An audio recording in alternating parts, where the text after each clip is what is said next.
Hey, everybody, this is Sean Pitcher with the Roots Podcast. Today we have Isaac Mourier on today. He works for Impact Basketball. I'm really excited to have him on to give us kind of a different perspective of being a sports dietitian or performance nutritionist kind of in the private setting. He's also coming from England originally. So I'm sure he has some really good feedback and discussion he kind of give us from working with athletes from there and now working with athletes in the U.S. But Isaac, welcome.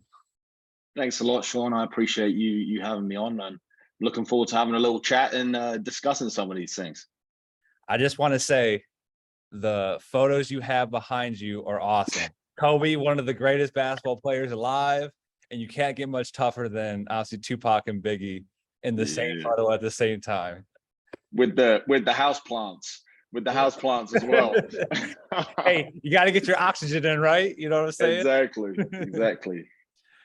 So if you could just give us a little bit of the, again, like what I like to say on here is give us the roots behind who you are, behind being a sports nutritionist, sports dietitian. Who is Isaac? Yeah, that's a good question. I think we all kind of have to look inward sometimes to get those answers, right? But I think really for me, I'm someone that's all about people. As long as I can remember, it's been about family, about friends, about getting together, and really the one thing which kind of ties together every part of my life and every jump from station to station has been basketball. So, I grew up in a small seaside town in the southwest of England. And like everybody else back home, you kind of grow up playing football or soccer, as you guys call it. And I was kind of too big and too clumsy to be very good. I was like the worst guy on the best team kind of thing, So, I started kind of dabbling in some other stuff. I was walking around school one day and one of the teachers were like, man, this kid is huge. Like, you want to play on the team, like basketball team? I'm like, sure.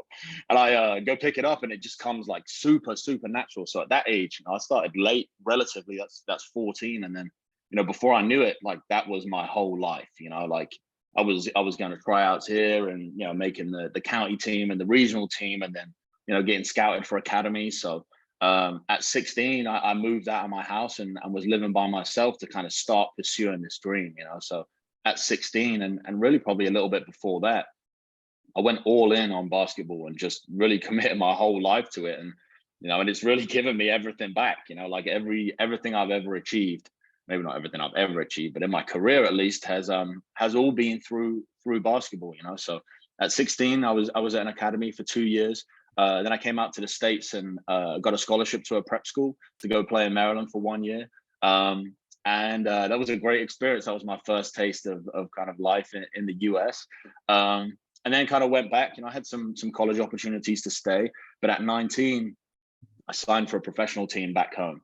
And at that stage, back home, you can play professionally and do a degree at the same time. So I enrolled, and honestly, like the degree, like for me, that was just another way to carry on playing basketball, right? Like I didn't necessarily have people that had come before me that were like, hey, this is how you do your university applications, and hey, let's, this is what you should do.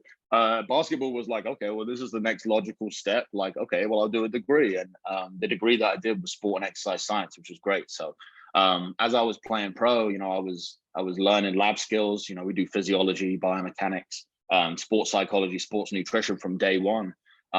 So throughout that whole time, my whole undergraduate degree, I'm playing professional basketball, but then I'm also interning and getting experience in all of these other aspects, which, I now appreciate help me in everyday life, So then I guess skip forward a few years and again, another opportunity comes to play professional basketball and do my master's degree in sports nutrition.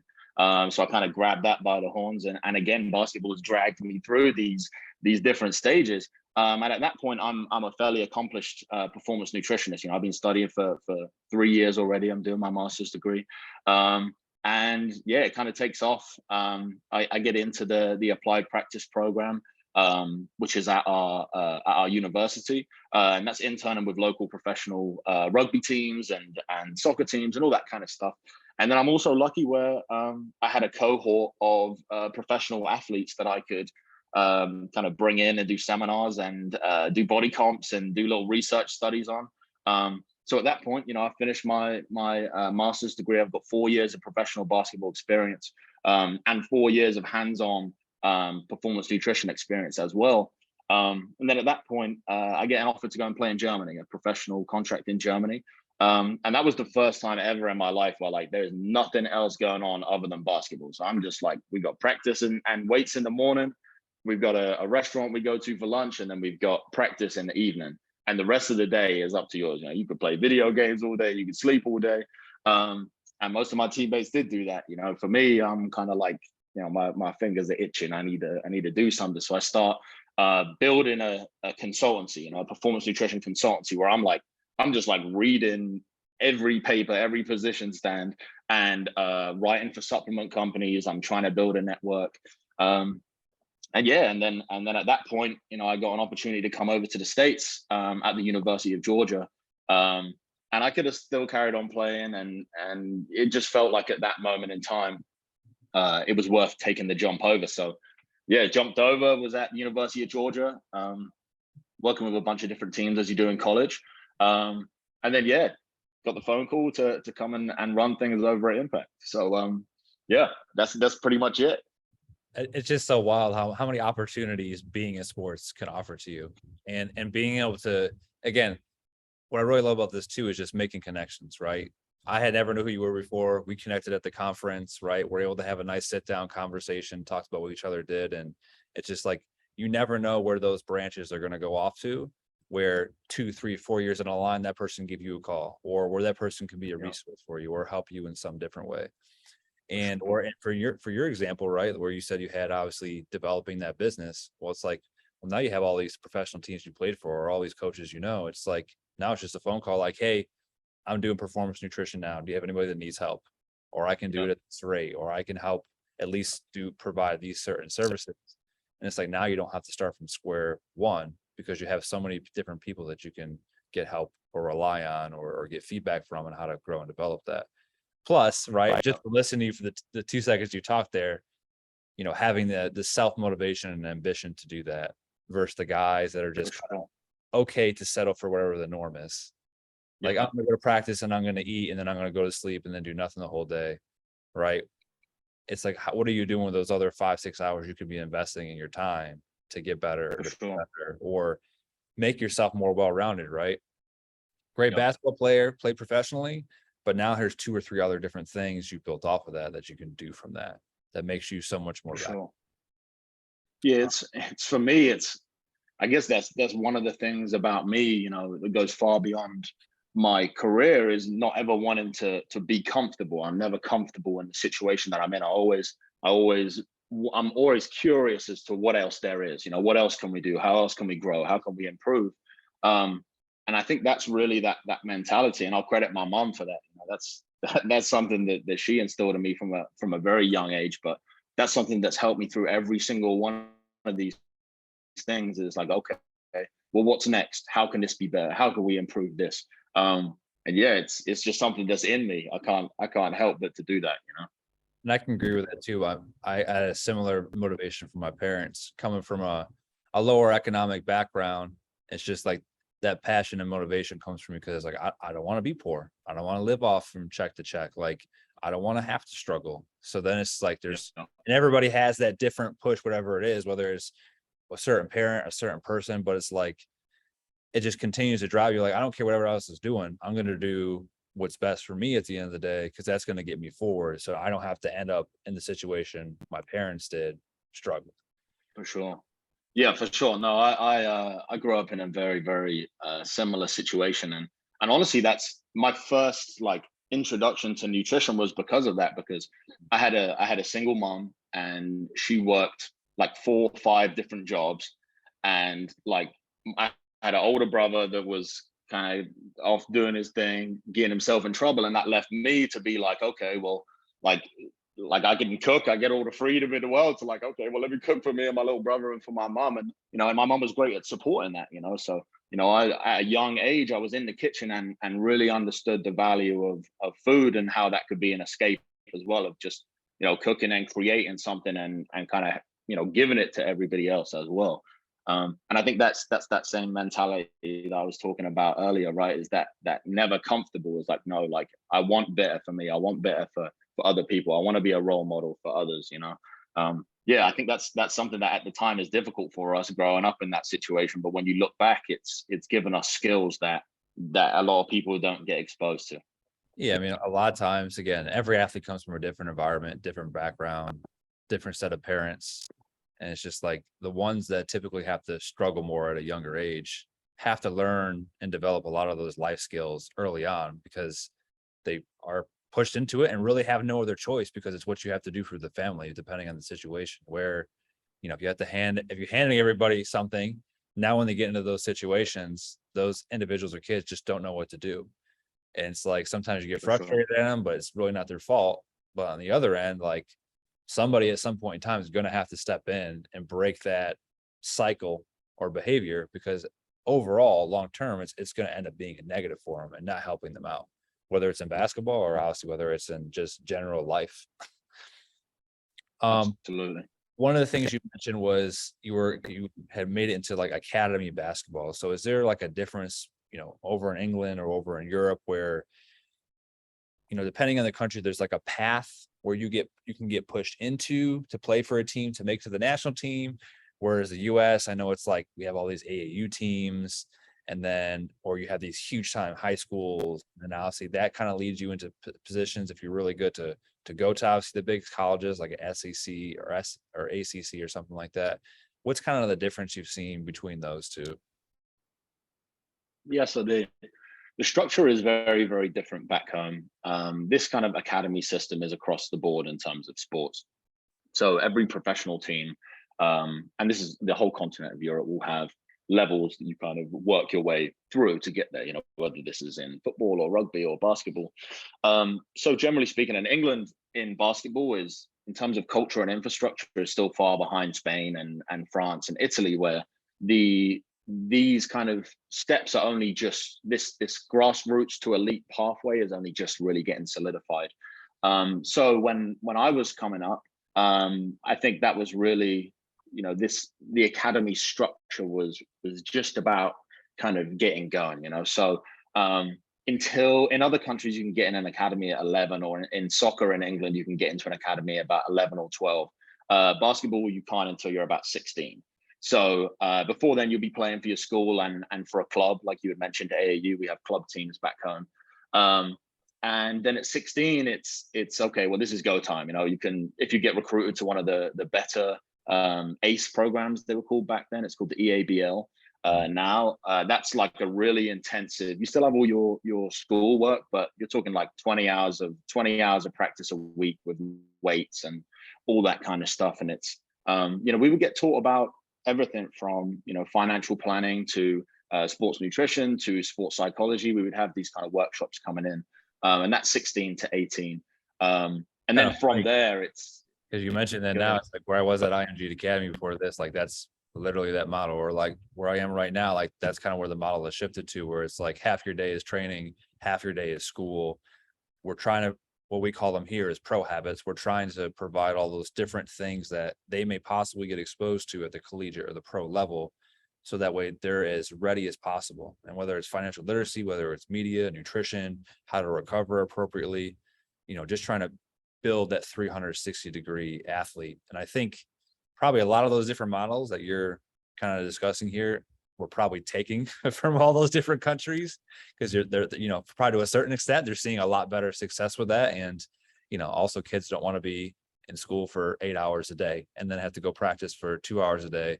And then you get back home at 7 o'clock at night and then you have to do homework. Right. It's like, for sure. When it looks at academics, is like, is the 4 hours really more ideal and we get more impact because they're more focused on those 4 hours, or do we keep drawing it out for the 8 hours? Who knows? It's always going to be tough. But sorry for cutting you off. Go ahead. No. That's a really good point, and I think you're right. I think that the academy model has been around back home and in Europe for a long time, especially in soccer. If you look at, and it's a way of keeping the talent within your grasp, right? It's even if somebody looks like they have promise at 11 years old, you can keep them along. And back then there wasn't so much support. This is before I was coming up. So much support in mental health, in financial literacy, all this stuff, because you can end up being in an academy situation up until 18 and then never play the sport ever again. You might never get chosen for a professional team. And then, we have this issue that we both see so often, is when your whole identity is your sport and who you are as an athlete. And now suddenly, well, wait a second, I've been doing this since I was 11 years old and I don't have a clue what to do, and especially if you come from one of those backgrounds where maybe your parents don't have a degree or don't have a quote unquote career.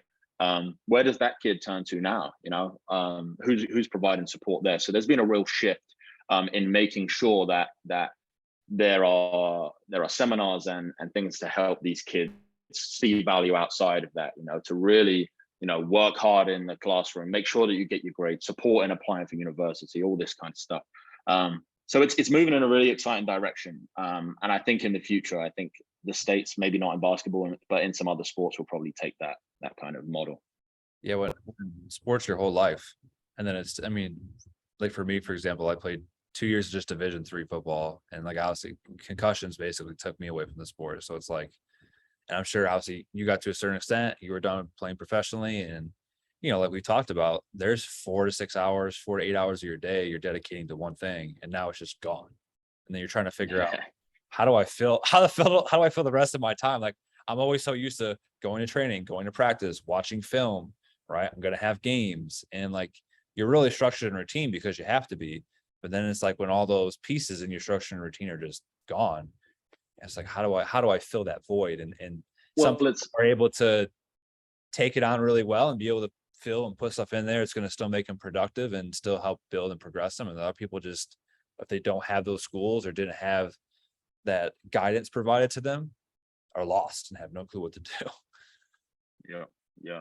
It's I think one of the biggest challenges, at least for me, was when you have your whole structure provided for you, your whole schedule provided for you, it's really easy to manage your time, because I might only have, like, at one point, I would be going to weights at 8 a.m. Then I would have class, like university class, up until like 12. I'd like run home, have a nap because I'm so tired, get back and do class in the afternoon. Then I'd have one practice with the development team that was 2 hours, and then another 2 hours with the pro team.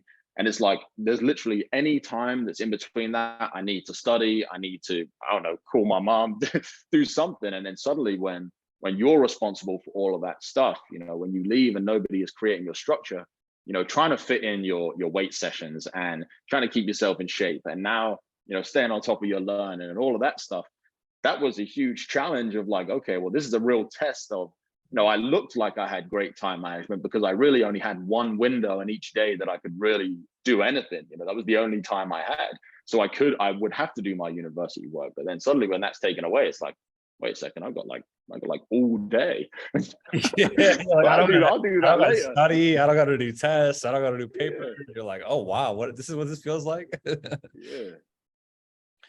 Kind of shifting towards nutrition, like, have you felt working with athletes overseas and then working with athletes in the US, like, are you seeing any type of differences when it comes to educating them, trying to help provide behavior change? Like, is one culture or US versus overseas easier than the other? Is it all kind of just they all deal with kind of the same consistent problems we see from certain age groups, certain sports? Any kind of feedback on that you've kind of seen so far?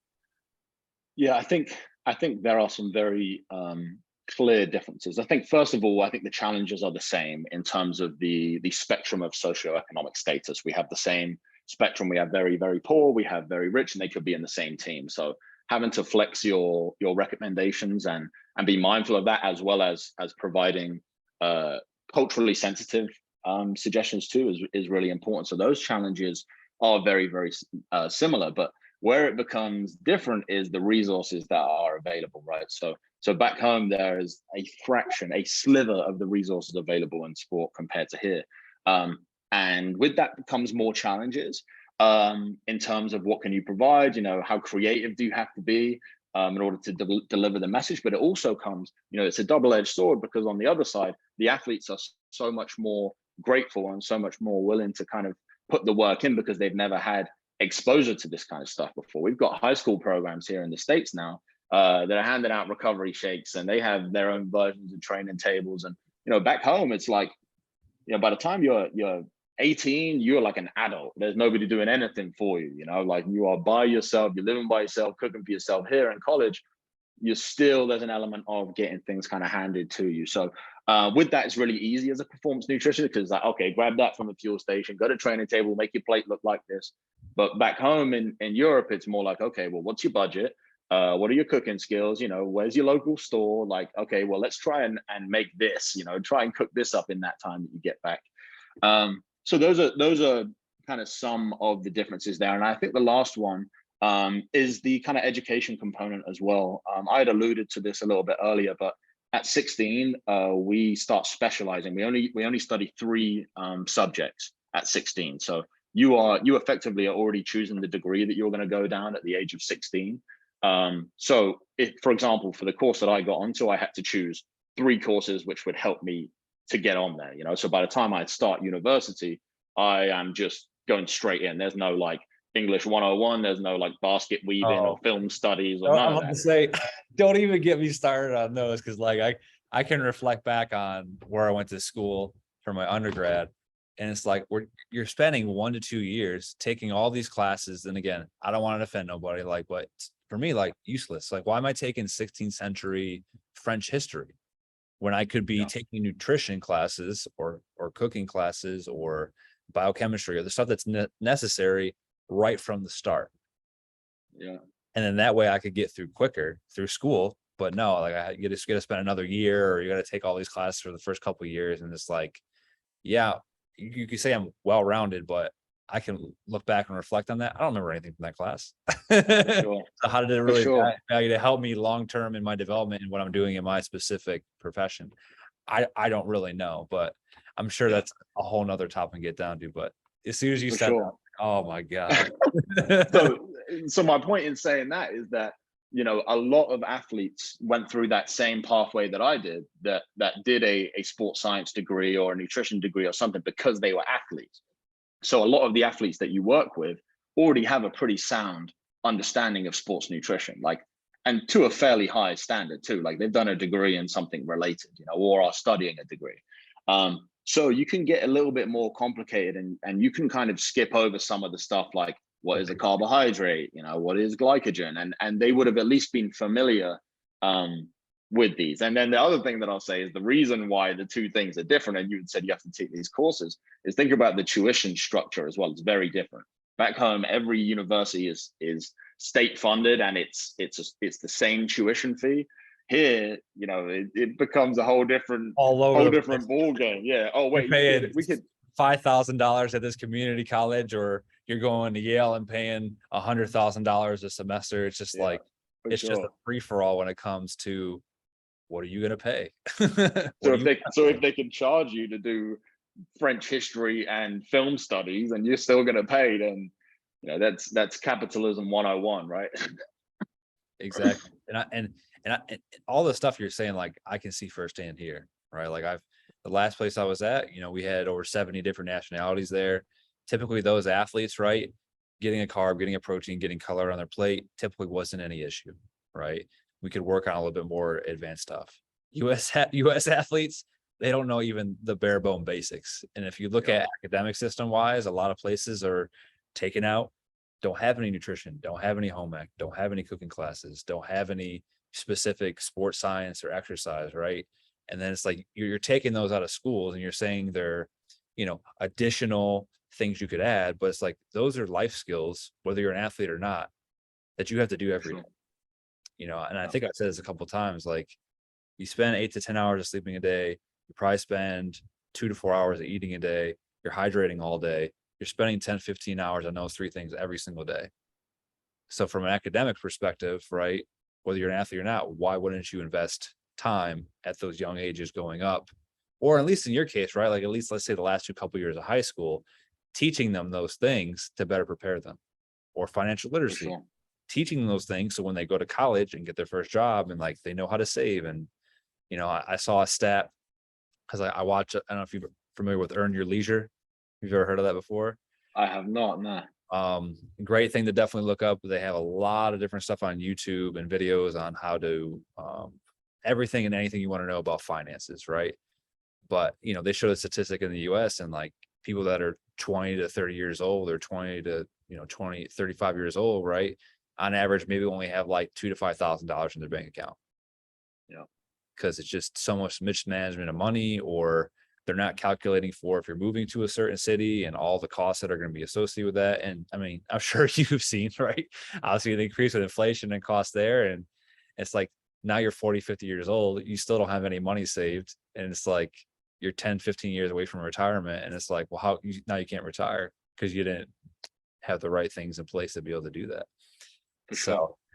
anyway, Super important. that's another soapbox to go on too, but there's so many little things that could be better in our system, but For sure. at least we have these situations like we have to, one, be able to have the format to speak on this, to be able to give that to more people, and then two, be able to at least help more athletes. Because if we can help athletes, then hopefully they can help their families, they can help other athletes outside of what we do. Absolutely. Could you speak a little bit about kind of where you're at right now at Impact Basketball? I know there's a couple locations. There's one in, I think, California, and there's one in Nevada, I believe. Is that correct? Yeah.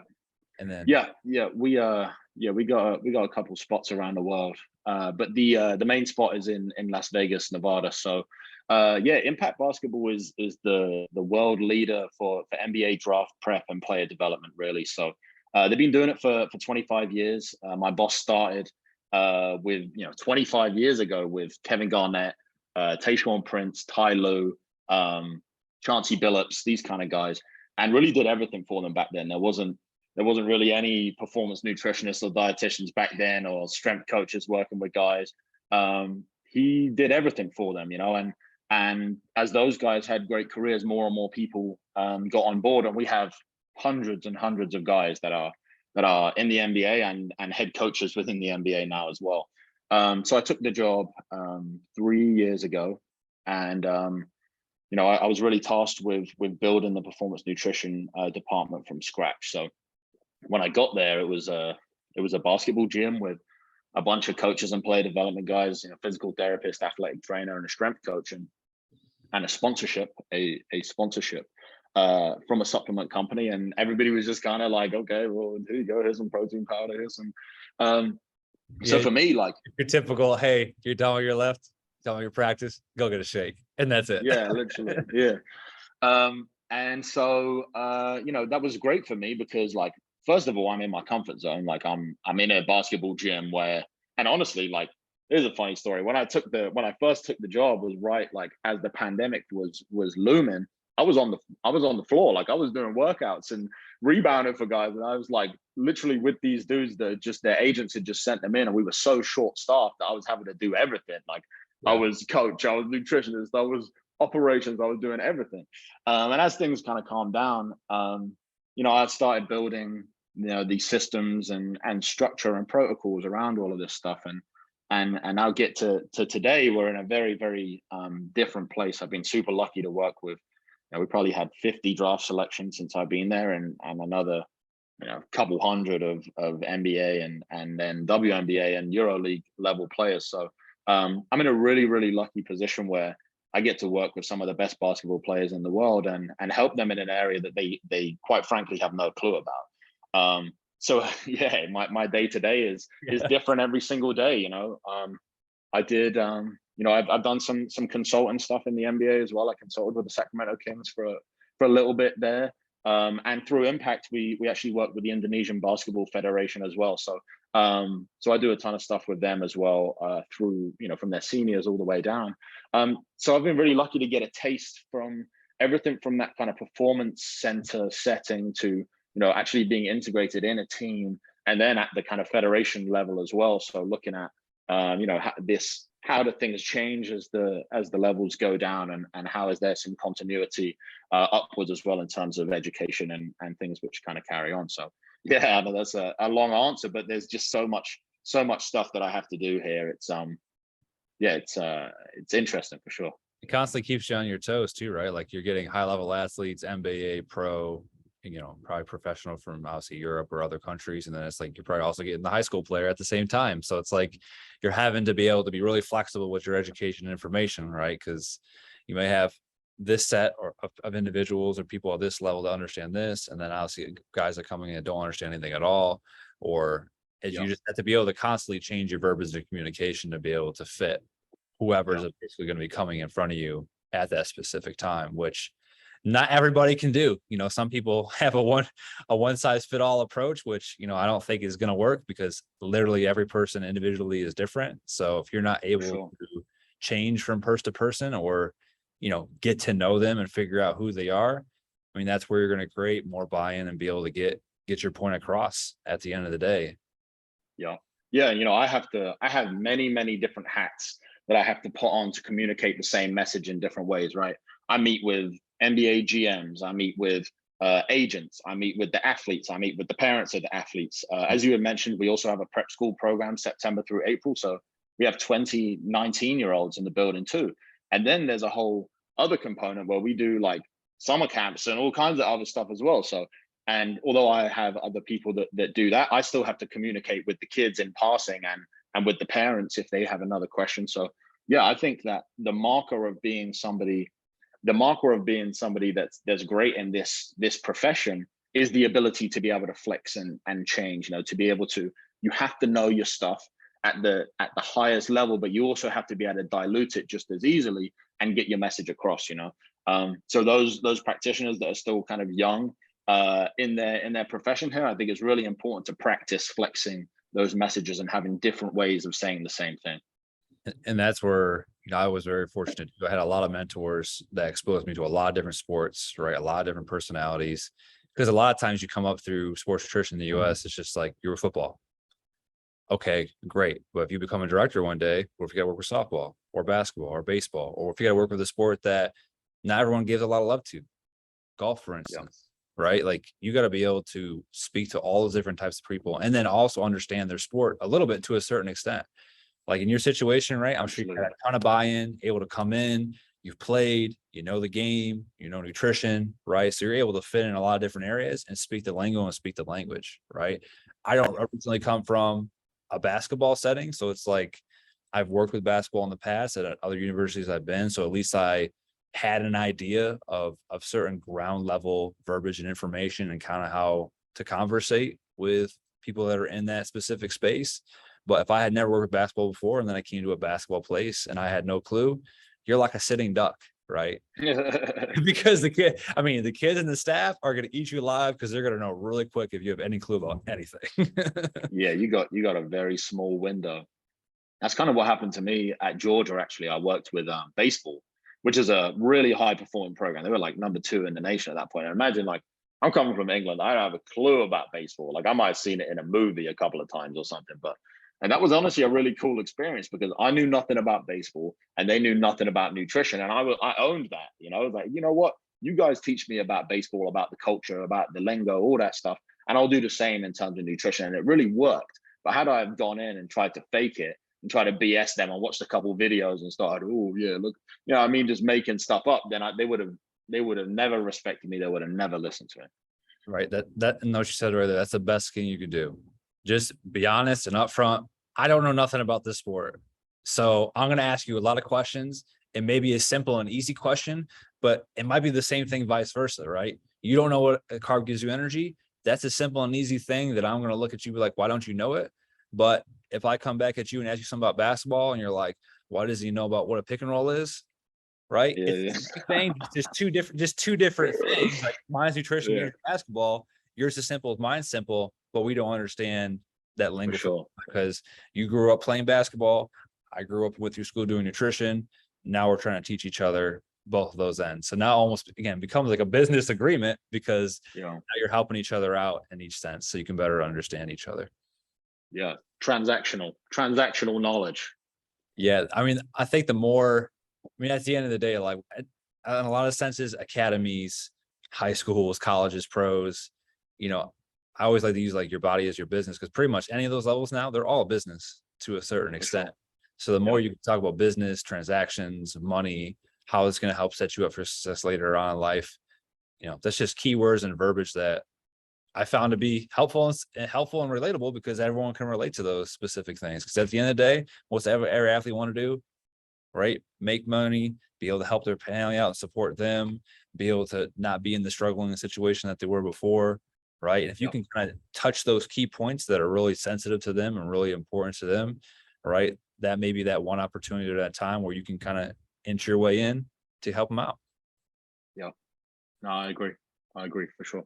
So as we kind of finish up here, one of the questions I like to ask everybody, instead of saying like, oh, what's your favorite book or what's your favorite this, can you give me maybe like one or two people? And it could be in the nutrition world, strength and conditioning, right?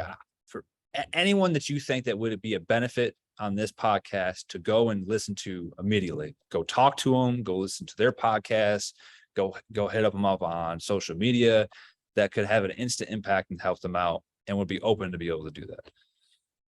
Yeah, someone that's always been a good resource for me, someone that had a similar pathway to me, and is now a close friend of mine is Charlie Ashford, who was at University of North Texas and is now over with the Dallas Mavericks. Yeah, he's great. He might kill me for providing his information out here, but he's a good dude, man. He'll help out. I'll get you a beer sometime, Charlie, if too many people send an email. That's one. And then honestly, I think in terms of the podcast, there's a couple that I'm on all the time. Charlie's one is great. Dr. Mark Bubb's Performance Nutrition podcast is great. Andy McDonald's Informed Performance podcast is more of a physical therapy one. And then the last one is the Pacey Performance podcast. Those four, I'll throw one more, and Laurent Bannock's Institute of Performance Nutrition podcast, We Do Science. Those five will give you a holistic approach to your nutrition coaching. So you understand physical therapy, you understand strength and conditioning, sports science, psychology. Those podcasts for me will help the most well-rounded approach to what you guys do. And yeah, just bombard Charlie Ashford with messages. Oh, that's awesome. I'm sure he'll get a kick out of that when he hears it. Yeah. Charlie, I hope you listen to this. Or Isaac's gonna be like, hey, my episode's coming out such and such date. There's a little treat for you at the end of this episode. So just make sure you listen all the way to the end. Or if he doesn't, maybe it's best if he doesn't listen and he just gets the emails and the messages. Maybe that works best. However we want to bombard us in front of him. He's like, I've gone viral, man. Well, Isaac, I really appreciate having you on. Lots of good nuggets in there. There's tons of other stuff we can talk about as well that I wasn't able to touch on. So maybe we pop on here for a part 2, and we can really kind of talk a little bit more like how your system works in the future. Yep. So if that's something you're willing to do, we can also talk about that offline. But everyone, obviously I have lots of other podcasts that I have before this. I have about 7-8 podcasts out right now. I have 2 podcasts that come out a month. So if everyone wants to listen to that, you can go on my social media on Instagram, LinkedIn. I have a link tree, so I have all those different sites available you can click on to be able to listen to this. I'm also doing educational videos on YouTube, just really basic sports nutrition videos there, free, obviously not charging anybody for those.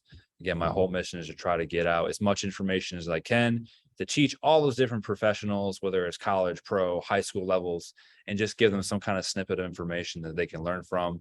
And then again, with this podcast, trying to have all sorts of different professionals, whether it's nutrition, strength, sports psychology, physical therapists. So that way we're having a well-rounded approach and know what everybody does.